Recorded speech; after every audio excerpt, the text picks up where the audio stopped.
Hola, buenas tardes a todos, bienvenidos a un nuevo video. El día de hoy vamos a enfocar nuestro tema hacia el panorama internacional de derecho mercantil, en donde veremos temas acerca sobre el comienzo de la actividad comercial de manera nacional, en este caso a nuestro país, México. Y bueno, estamos en compañía de Jade Nayeli Huerta Rangel y Mariana López Escobedo, y además de su servidora Dalia Evelyn Loaiza Pérez. Así que vamos a empezar, espero que sea de su agrado, así que comencemos. Bueno, vamos a empezar con la UNITROIT. Prácticamente la UNITROIT significa o es el Instituto Internacional para la Unificación del Derecho Privado. Esta es una organización internacional para la modernización del derecho internacional privado. Sus proyectos incluyen la redacción de convenciones internacionales y la producción de leyes modelo. Cuenta con 63 Estados miembros y su sede está en Roma, Italia. Los principios generales prácticamente son reglas generales establecidas que regulan contratos internacionales que derivan su obligatoriedad de la voluntad de las partes y no de la voluntad estatal expresada en leyes y tratados internacionales. Entre ellas están los siguientes. El primer principio es la libertad de forma de contratos, establecido del artículo 1.2.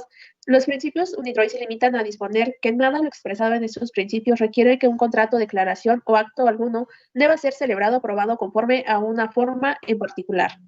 El segundo principio, reconoce los usos y costumbres del comercio internacional. En el sentido artículo 1.9.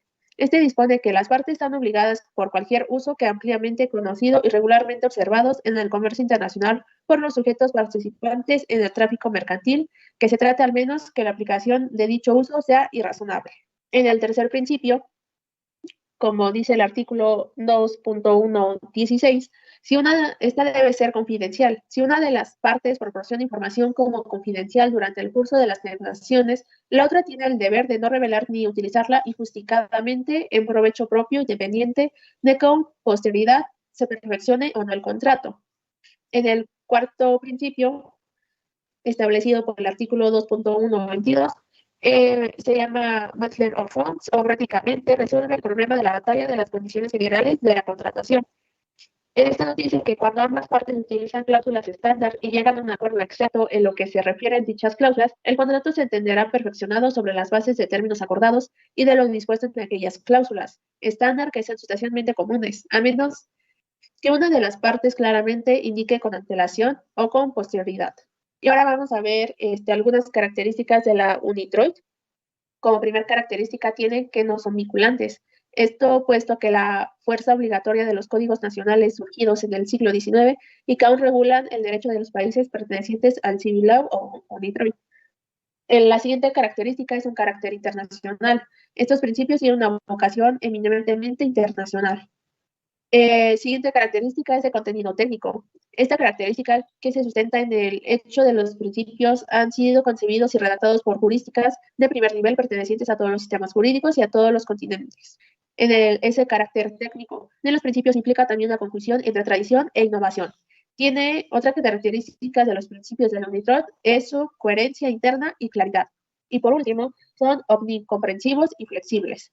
Estos pretenden una regulación omnicomprensiva de los contratos comerciales internacionales, reglamentados todos los aspectos de la dinámica contractual. Bueno, ahora vamos con el factoraje.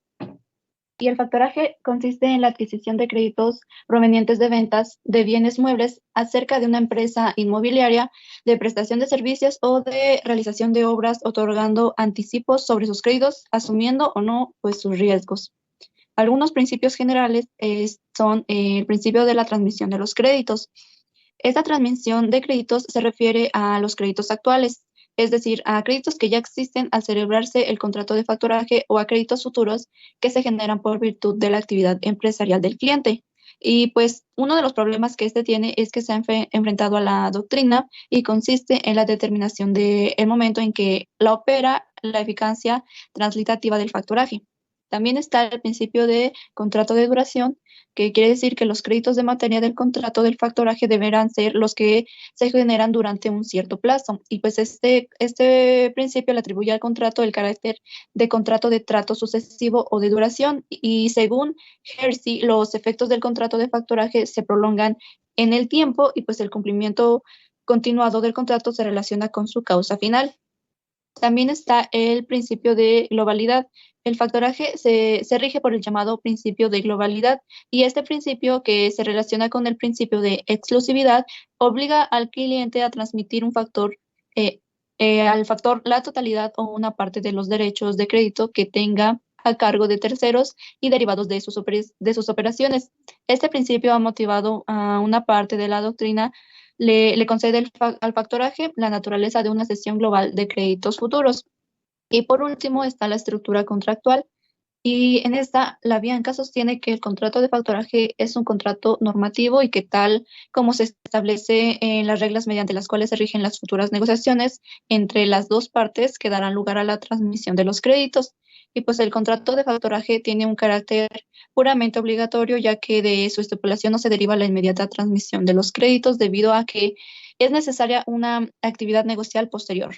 El contrato tiene por una parte un contenido obligacional directo que consiste en que es la obligación del cliente de ceder los créditos al factor y por la otra un contenido normativo es unilateral por cuanto a las futuras cesiones de crédito y a las contrataciones que realice el cliente con terceros.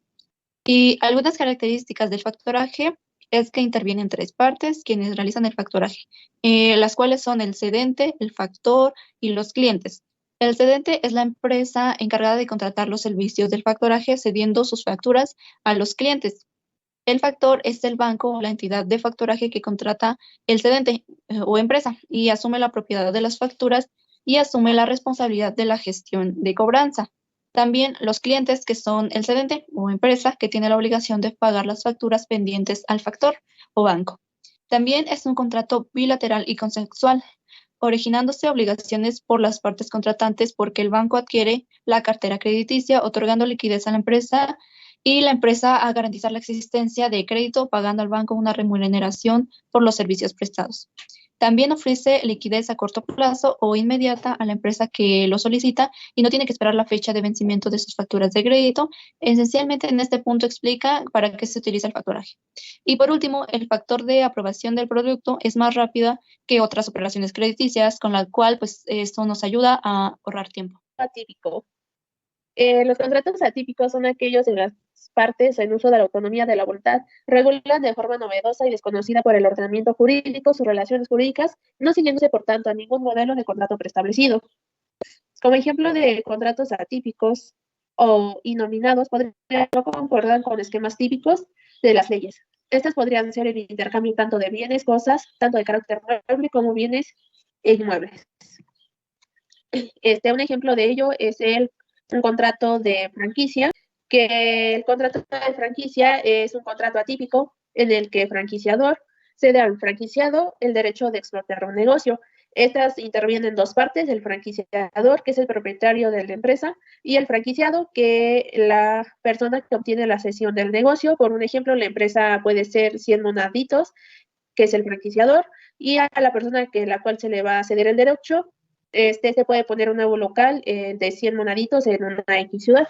Y bien, continuamos con el tema de franquicias.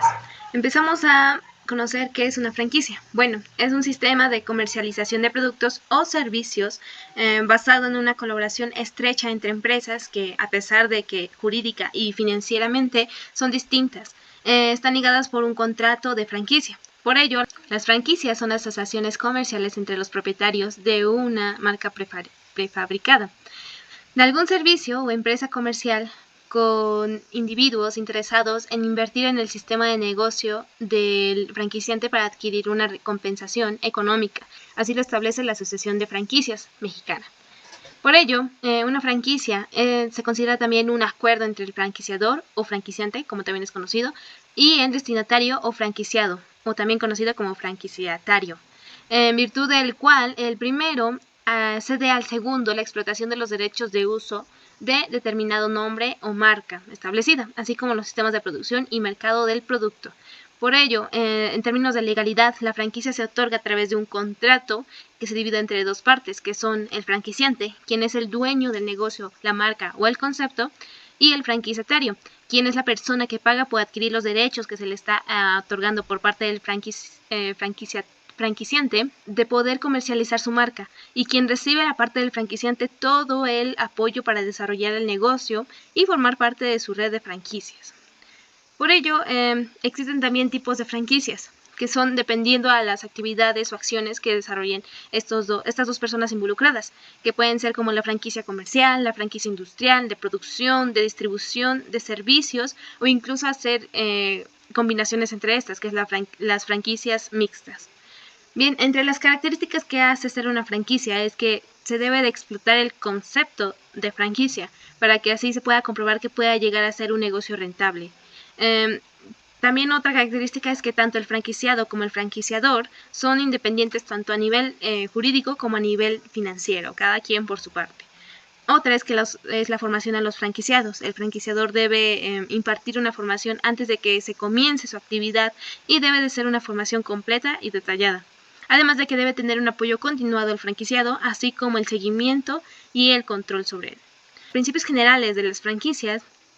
Uno es que existirá franquicia cuando con la licencia de uso de una marca otorgada por escrito se transmitirán conocimientos técnicos o se proporciona asistencia técnica para que la persona a quien se le conceda pueda proceder o vender o prestar servicios de manera uniforme y con los métodos operativos, comerciales y administrativos establecidos por el titular de la marca, tendientes a mantener la calidad, prestigio e imagen de los productos o servicios a los que se distingue. Esto está establecido en el artículo número 142 de la Ley de la Propiedad Industrial, además del artículo 65 de su mismo reglamento. Otro es que también establece que el titular de una marca registrada o en trámite podrá conceder mediante convenio licencia de uso a una o más personas con relación a todos o algunos de los productos o servicios a los que se aplique dicha marca. Esto establecido en el artículo número 239 de la Ley Federal de Protección a la Propiedad Industrial. Y bueno, para poder establecer este contrato, se tienen establecidos algunos requisitos. Estos de acuerdo al artículo 246 de la Ley Federal de Protección a la Propiedad Industrial. Como tienen en sí 10 requisitos principales que debe contener este contrato. Entre los más destacados deben de estar la zona geográfica en la que el franquiciatario ejercerá las actividades objeto del contrato.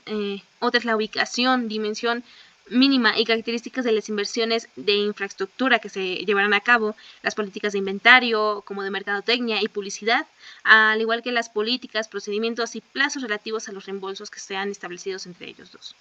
Bien, no solamente el contrato de franquicias va a ser el importante o más bien el destacado para tener la legalidad, sino es que también van a haber organismos reguladores en México, especialmente, quienes estarán encargados de llevar a cabo la actividad que se produzca en dichas franquicias dentro de México.